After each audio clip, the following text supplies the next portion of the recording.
اعوذ باللہ من الشیطان الرجیم بسم اللہ الرحمن الرحیم الحمدللہ رب العالمین والصلاة والسلام علی سید الانبیاء والمرسلین وخاتم النبیین اللہم صلی علی سیدنا و مولانا محمد النبی الامی وعلی آلہ واصحابہ واتباعہ وبارک وسلم۔ معزز ناظرین السلام علیکم ورحمۃ اللہ وبرکاتہ۔ جاذب پبلیکیشنز میں خوش آمدید۔ میں محمد سعید جاذب آپ کی خدمت میں حاضر ہوں۔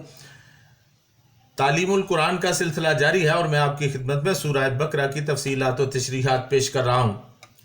ناظرین، آپ سے گزارش ہے کہ اس چینل کو سبسکرائب کر لیجئے تاکہ یہ بیانات آپ تک براہ راست پہنچ پائیں، اور اس کو لائک اور شیئر بھی ضرور کیجئے تاکہ اور لوگوں تک بھی اللہ اور اللہ کے رسول کا پیغام پہنچ سکے۔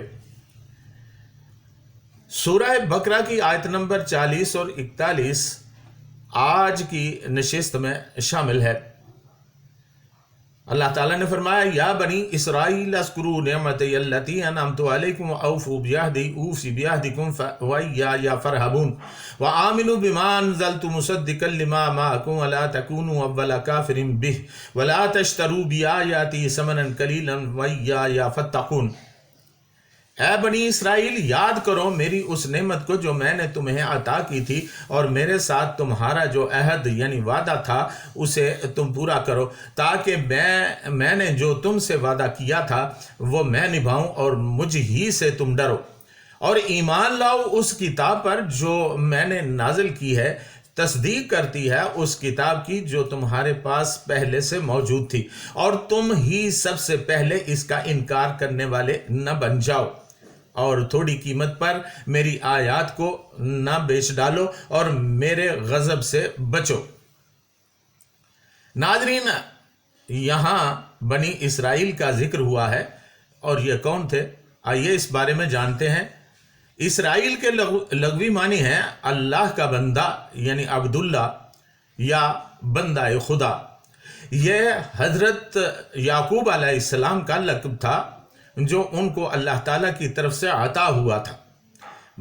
بنی کا مطلب ہے اولاد یعنی نسل، چنانچہ حضرت یعقوب علیہ السلام کی نسل کو بنی اسرائیل کہتے ہیں۔ حضرت یعقوب علیہ السلام کا مقام بعثت کنعان تھا۔ ان کے 12 بیٹے تھے جو بنی اسرائیل کہلاتے تھے۔ ان میں سے ایک یہودا تھا، اور جس کی اولاد آگے چل کر یہود کہلائی۔ یہ سب لوگ حضرت یوسف علیہ السلام کے عہد میں مصر میں جا بسے اور خوب پھلے پھولے۔ اللہ تعالیٰ نے ان کو بڑی فضیلتوں سے نوازا، جس کا ذکر اگلے رکوع میں بھی آئے گا۔ حضرت یوسف علیہ السلام کے بعد اس قوم نے اللہ تعالیٰ کی ہدایت کو چھوڑ دیا تو اس میں نفاق پیدا ہو گیا۔ پھر فرعونہ مصر نے انہیں اپنا غلام بنا لیا۔ بالآخر اللہ تعالیٰ نے بنی اسرائیل کی حالت کو مد نظر رکھتے ہوئے حضرت موسیٰ علیہ السلام کو اپنا رسول بنا کر بھیجا، جنہوں نے اس قوم کو فرعون سے نجات دلائی۔ یہ قوم بدستور متلون مزاج رہی ہے، اور بعد ازاں انہوں نے پھر کفر اختیار کر لیا۔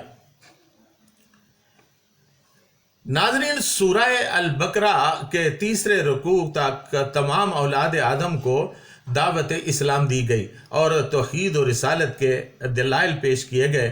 چوتھے رکوع میں بتایا گیا کہ انسان کی تخلیق کیسے ہوئی، اسے کس طرح علم عطا کر کے منصب خلافت پر فائز کیا گیا۔ اب اس رکوع سے 14ویں رکوع تک مسلسل بنی اسرائیل سے خطاب ہے، جس میں کہیں کہیں عیسائیوں اور مشرکین کو بھی مخاطب کیا گیا ہے، اور کہیں کہیں ایمان والوں سے بھی خطاب ہے۔ یہود یعنی بنی اسرائیل کو خصوصی طور پر خطاب کرنے میں یہ مصلحت تھی کہ تمام اقوام عالم خصوصاً جزیرہ عرب کے باشندوں میں یہود کو ایک خاص مقام حاصل تھا۔ 4000 سال تک سلسلہ نبوت اس میں جاری رہا۔ ہزاروں نبی ان میں پیدا ہوئے، جن کے باعث علم و حکمت میں کوئی قوم ان کی برابری کرنے کا دعویٰ نہیں کر سکتی تھی۔ ان کے گرد و نواح میں بسنے والے قبائل ان کی علمی برتری سے بہت مرعوب تھے، یہاں تک کہ بعض لوگوں نے اسلام قبول کرنے کے لیے یہ شرط لگا رکھی تھی کہ اگر یہود جو اہل علم و کتاب ہیں انہوں نے اسلام قبول کیا تو وہ بھی اسلام قبول کر لیں گے۔ اس لیے قرآن حکیم نے یہود کو خاص طور پر اسلام کی طرف بلایا تاکہ ان کے اسلام لانے سے دوسرے لوگوں کے لیے اسلام قبول کرنے کی راہ ہموار ہو جائے، اور اگر وہ اسلام قبول نہ کریں تو ان کی ہٹ درمی کا پردہ چاک ہو جائے اور دنیا کو پتہ چل جائے کہ یہ صرف دنیاوی اقتدار اور دولت و ثروت کے باعث اسلام کی مخالفت کر رہے ہیں۔ اس تفصیل کی ایک حکمت یہ بھی ہو سکتی ہے کہ ملت اسلامیہ کو درس عبرت دیا جائے کہ بنی اسرائیل کی داستان عروج و زوال تمہارے سامنے ہے۔ اگر اللہ تعالیٰ اور اس کے رسول صلی اللہ علیہ وسلم کی اطاعت کرتے رہو گے تو عزت و حکومت تمہارے قدموں میں ہوگی، اور اگر سرکشی اختیار کی تو تمہاری بدعمالیاں تمہیں صفائے ہستی سے مٹا دیں گی۔ فَاعْتَبِرُوا يَا أُولِي الْأَبْصَارِ۔ ناظرین، اس وعدہ کی تفصیل اسی پارہ کے 10ویں رکوع میں موجود ہے۔ آیت نمبر 83 میں ارشاد باری تعالیٰ ہے وَإِذْ أَخَذْنَا مِيثَاقَ بَنِي إِسْرَائِيلَ لَا تَعْبُدُونَ إِلَّا اللَّهَ وَبِالْوَالِدَيْنِ إِحْسَانًا وَذِي الْقُرْبَى وَالْيَتَامَى وَالْمَسَاكِينِ وَقُولُوا لِلنَّاسِ حُسْنًا وَأَقِيمُوا الصَّلَاةَ وَآتُوا الزَّكَاةَ ثُمَّ تَوَلَّيْتُمْ إِلَّا قَلِيلًا مِّنكُمْ وَأَنْتُمْ مُعْرِضُونَ۔ اور جب ہم نے پختہ وعدہ لیا بنی اسرائیل سے کہ تم اللہ کے سوا کسی کی عبادت نہ کرنا اور ماں باپ سے اچھا سلوک کرنا اور رشتہ داروں اور یتیموں اور مسکینوں سے بھی مہربانی کرنا اور لوگوں سے اچھی بات کہنا اور نماز قائم کرنا اور زکوٰۃ بھی ادا کرنا، پھر منہ موڑ لیا تم نے سوائے چند لوگوں کے جو ثابت قدم رہے اور تم روح گردانی کرنے والے ہو۔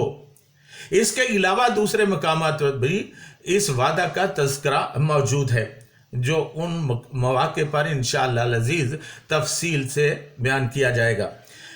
تورات میں بھی اس کا ذکر موجود ہے۔ تورات کے باب استثناء میں لکھا ہے کہ تم نے آج کے دن اقرار کیا ہے کہ خداوند تیرا خدا ہے اور تو اس کی راہوں پر چلے گا اور اس کے آئین اور فرمان اور احکام کو مانے گا اور اس کی بات سنے گا۔ اللہ تعالیٰ نے کیا وعدہ کیا تھا؟ اس کا وعدہ کیا ہے؟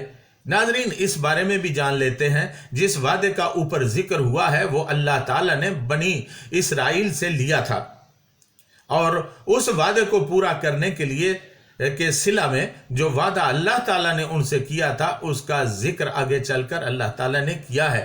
پارہ نمبر 6 سورۃ المائدہ آیت نمبر 12 میں ارشاد ہے وَلَقَدْ أَخَذَ اللَّهُ مِيثَاقَ بَنِي إِسْرَائِيلَ وَبَعَثْنَا مِنْهُمُ اثْنَيْ عَشَرَ نَقِيبًا وَقَالَ اللَّهُ إِنِّي مَعَكُمْ لَئِنْ أَقَمْتُمُ الصَّلَاةَ وَآتَيْتُمُ الزَّكَاةَ وَآمَنْتُمْ بِرُسُلِي وَعَزَّرْتُمُوهُمْ وَأَقْرَضْتُمُ اللَّهَ قَرْضًا حَسَنًا لَأُكَفِّرَنَّ عَنْكُمْ سَيِّئَاتِكُمْ وَلَأُدْخِلَنَّكُمْ جَنَّاتٍ تَجْرِي مِنْ تَحْتِهَا الْأَنْهَارُ فَمَنْ كَفَرَ بَعْدَ ذَلِكَ مِنْكُمْ فَقَدْ ضَلَّ سَوَاءَ السَّبِيلِ۔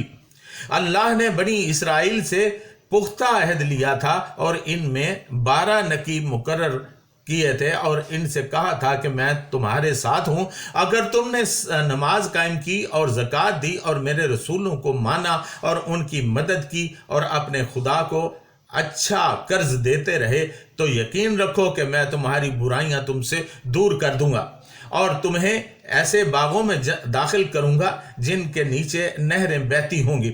لیکن اس کے بعد جس نے تم میں سے کفر اختیار کیا تو در حقیقت اس نے سیدھا راستہ گم کر دیا۔ امام راضی رحمۃ اللہ علیہ اپنی تفسیر میں فرماتے ہیں کہ ان کا اللہ تعالیٰ سے وعدہ اسلام کو ماننا اور اس پر عمل کرنا ہے۔ اللہ تعالیٰ کا اپنے اس وعدہ کو پورا کرنا، ان سے خوش ہونا اور جنت عطا فرمانا ہے۔ علامہ ابن کثیر رحمۃ اللہ علیہ فرماتے ہیں اللہ تعالیٰ کا ارشاد ہے کہ مجھ سے ڈرو، ایسا نہ ہو کہ جو عذاب تم سے پہلے لوگوں پر نازل ہوئے کہیں تم پر بھی نہ آ جائے، یعنی ترغیب کے بیان کے ساتھ ساتھ ترہیب کا بیان منسلک کر دیا۔ ان دونوں پہلوؤں کو جمع کر کے اتباع حق اور نبوت رسول اللہ صلی اللہ علیہ وسلم کی دعوت دی گئی ہے۔ ناظرین، بنی اسرائیل کو خطاب کرتے ہوئے اللہ تعالیٰ نے فرمایا وَآمِنُوا بِمَا أَنزَلْتُ مُصَدِّقًا لِمَا مَعَكُمْ، اور جو کتاب میں نے نازل کی، یہ کتاب اس کتاب کی تصدیق کرتی ہے جو تمہارے پاس پہلے سے ہے، یعنی تورات اور سابقہ کتب۔ جس طرح تم ان سابقہ کتابوں کو اللہ کا کلام سمجھتے ہو، اسی طرح تم قرآن کو بھی اللہ تعالیٰ کا کلام سمجھو۔ وَلَا تَكُونُوا أَوَّلَ كَافِرٍ بِهِ، اور سب سے پہلے اس کا انکار کرنے والے نہ بن جاؤ۔ اس سلسلہ میں جو چند نکات مد نظر رکھنا بہت ضروری ہیں، یعنی پہلی بات، قرآن مجید سابقہ کتب کی ہر چھوٹی بڑی چیز کی تصدیق نہیں کرتا، بلکہ اصولی طور پر بعض اہم باتوں کی تصدیق کرتا ہے۔ جس طرح ہر نبی کے لیے ضروری ہے کہ وہ سابقہ نبی کی تصدیق کرے، مگر اس کی شریعت اور احکام کی منوعاً تصدیق نہیں کرتا، کیونکہ بسا اوقات دوسرا نبی پہلے نبی کی بعض چیزوں کو منسوخ کر دیتا ہے۔ اسی طرح قرآن مجید بھی سابقہ کتب کی تصدیق کرتا ہے، لیکن پہلی کتب کی کچھ آیات کو منسوخ بھی کرتا ہے۔ قرآن مجید کے نزول کی ابتدا مکہ مکرمہ میں ہوئی۔ یہاں سب سے پہلے انکار کرنے والے مشرکین و کفار مکہ تھے، ان کے پاس کوئی کتاب نہیں تھی۔ پھر نبی اکرم صلی اللہ علیہ وسلم ہجرت کر کے مدینہ منورہ تشریف لے آئے۔ وہاں پر یہود کی حکمرانی تھی اور وہ اہل کتاب تھے۔ جب قرآن مجید پیش کیا گیا تو سب سے پہلے انکار کرنے والے بنی اسرائیل یعنی یہودی تھے، اس لیے یہاں پر مخاطب یہود ہی ہیں۔ ناظرین، سستی تجارت کیا تھی؟ اللہ تعالیٰ کی آیات کو تھوڑے سے منافع کی خاطر سستے داموں فروخت کرنے کے ضمن میں ذکر پہلے آ چکا ہے، لیکن یہاں پر اللہ تعالیٰ نے فرمایا لا تشتروا بآیاتی ثمنا قلیلا، میری آیات کو سستے داموں فروخت نہ کرو، یعنی دنیا کے بدلے جو قلیل اور فانی ہے۔ میری آیات پر ایمان لانا اور میرے رسول صلی اللہ علیہ وسلم کی تصدیق کرنا نہ چھوڑو، دنیا ساری کی ساری مل جائے جب بھی وہ آخرت کے مقابلہ میں تھوڑی بہت تھوڑی ہے، اور یہ بات خود ان کی کتابوں میں موجود ہے۔ لہٰذا بہتر یہی ہے کہ اس قرآن اور جس پر یہ قرآن نازل ہوا ہے ان کو تسلیم کرو۔ وَإِيَّايَ فَاتَّقُونِ، اور میرے غضب سے بچو۔ یہاں پر میں آپ سے اجازت چاہوں گا، آئندہ نشست تک کے لیے اجازت، وَمَا عَلَيْنَا إِلَّا الْبَلَاغُ۔